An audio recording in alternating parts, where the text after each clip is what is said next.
At the beginning, we are introduced to Simba, who, after marrying Nala, had a daughter named Kiara. One day, while Nala was out hunting, she lost her way back home. She sat under a cave, hoping that Simba would come to find her and take her back. As she expected, one day, Simba decided to set out in search of Nala. Before leaving, he instructed his daughter, Kiara, "Stay with the others and take care of yourself. I will bring your mother back. In the meantime, enjoy with the rest of the animals." At that moment, Rafiki arrived.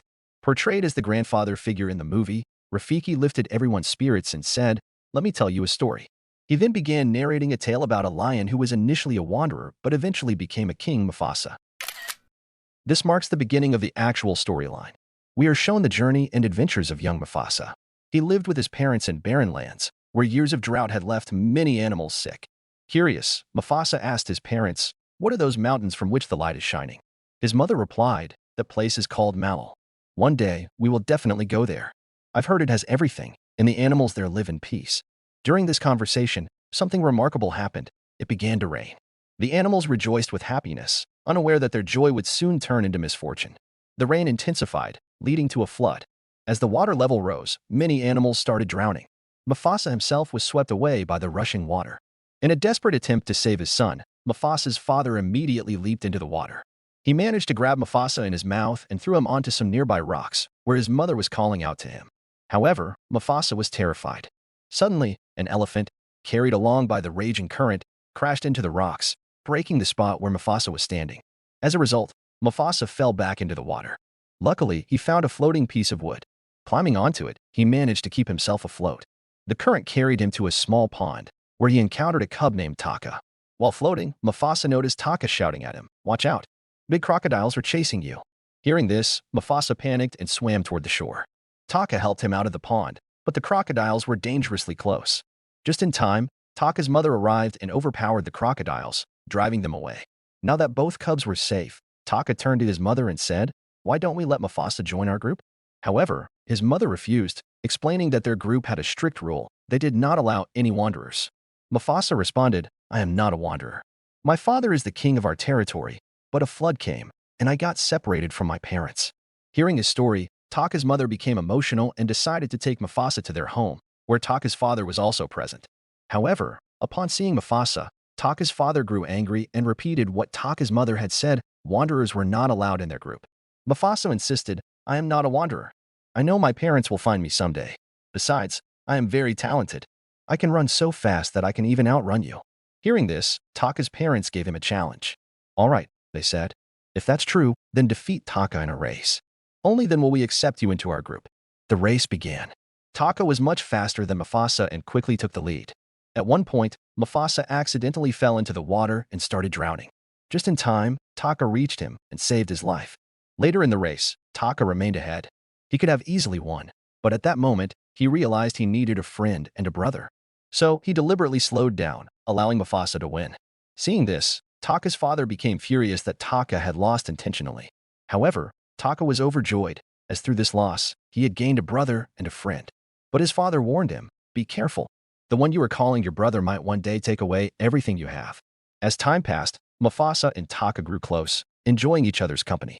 They played with other animals and lived a seemingly normal life. However, one thing never changed: Taka's father never truly accepted Mufasa as a member of their group. He always viewed him as an outsider. One day, Taka, Mufasa, and Taka's mother went on a hunt together. While the others prepared to hunt a deer, Mufasa stayed quietly in the background. Before they could make the kill, a new danger appeared: white lions, much stronger than them. Taka, terrified, hid in fear as the white lions started attacking the deer in their territory. Taka's mother stood up to face them, and a fierce battle broke out. To protect her, Mufasa bravely fought the white lions. Despite being alone, he overpowered both of them and even managed to kill one. Afterward, Mufasa returned with Taka's mother. Upon their return, she told the tribe, "Mufasa saved my life. If it weren't for him, I wouldn't be alive today." For the first time, the king addressed Mufasa with respect, saying, "I am deeply grateful to you. You saved my wife's life." However, Mufasa warned, "I feel the winds telling me that these lions will return for revenge. If you want, you can send someone to investigate." At the king's command, a scout was sent to the white lion's territory. What he discovered was shocking. The lion Mufasa had killed was the son of the white lion's king. Now, the white lion king burned with a desire for revenge.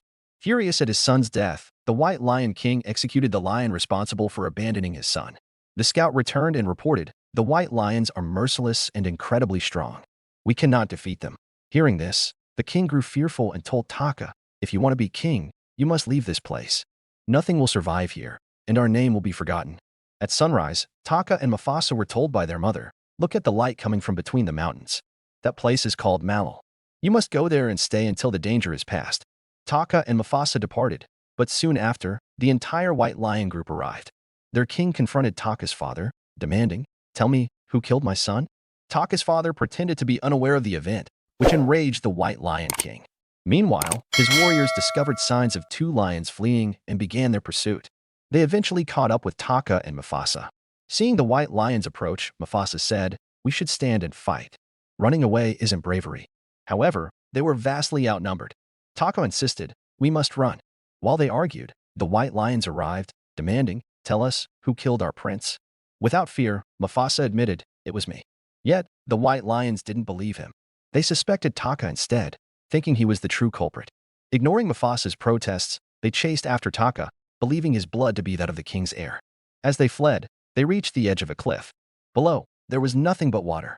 Before the white lions could catch them, Taka and Mufasa leaped into the river, letting the current carry them away. By nightfall, they were exhausted and starving. As they searched for food, they encountered a lioness named Sarabi, who was relieved to see them. Sarabi revealed, "The fear of the white lions is everywhere. They killed my entire group. I am the only survivor." They also met a bird named Shaju, Sarabi's guardian and scout. He warned them to hide before the white lions arrived. Sarabi also wanted to reach Malal for safety, so they all decided to travel together. As they continued their journey, they encountered monkeys and met a young Rafiki, who had been cast out by his own group. He claimed to know the way to Malal and convinced them to let him join their journey. By morning, they reached the desert. As they traveled, Taka confessed to Mufasa, "I think I like Sarabi." Mufasa advised Taka on how to impress Sarabi, saying, "Tell her she smells like roses. Girls love such things." Following his advice, Taka did exactly that, making Sarabi smile. Meanwhile, they encountered a herd of elephants, and the white lions were getting dangerously close. The white lions could leap over great distances, crossing mountainous terrain with ease, whereas the others had taken lower routes.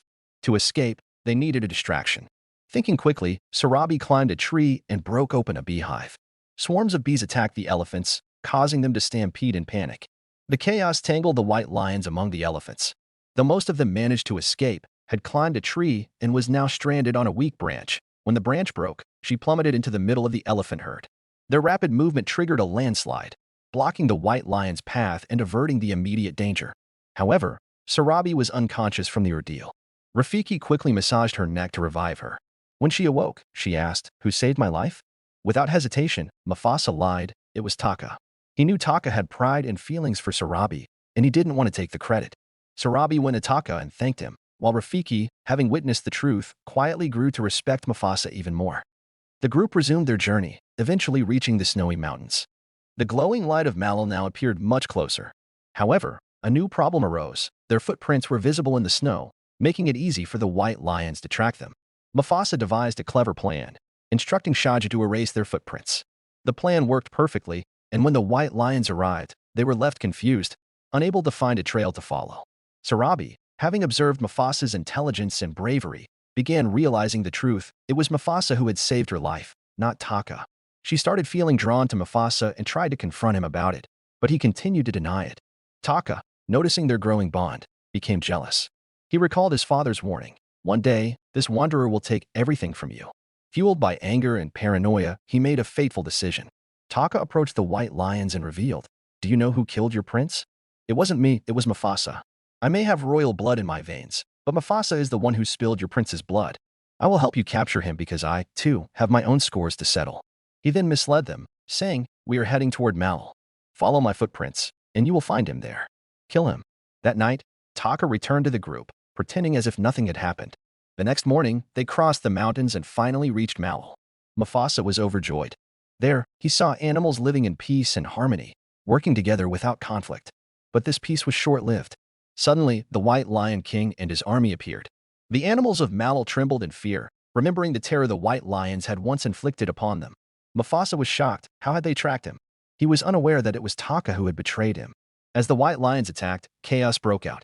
In the midst of the battle, Taka betrayed Mufasa once more, blaming him for everything. Heartbroken, Mufasa tried to defend himself, but before he could react, the White Lion King threw him off a cliff. Luckily, Mufasa landed on a ledge and managed to climb back up. However, the battle took a dangerous turn when a white lioness ambushed Mufasa, wounding him. From above, Taka watched as Mufasa was beaten mercilessly. Memories of their brotherhood flooded his mind, and guilt began to consume him. Unable to ignore his emotions any longer, Taka jumped into the fight to save Mufasa. Taka pleaded with the White Lion King, let him go. Spare him. But the White Lion King, blinded by vengeance, refused.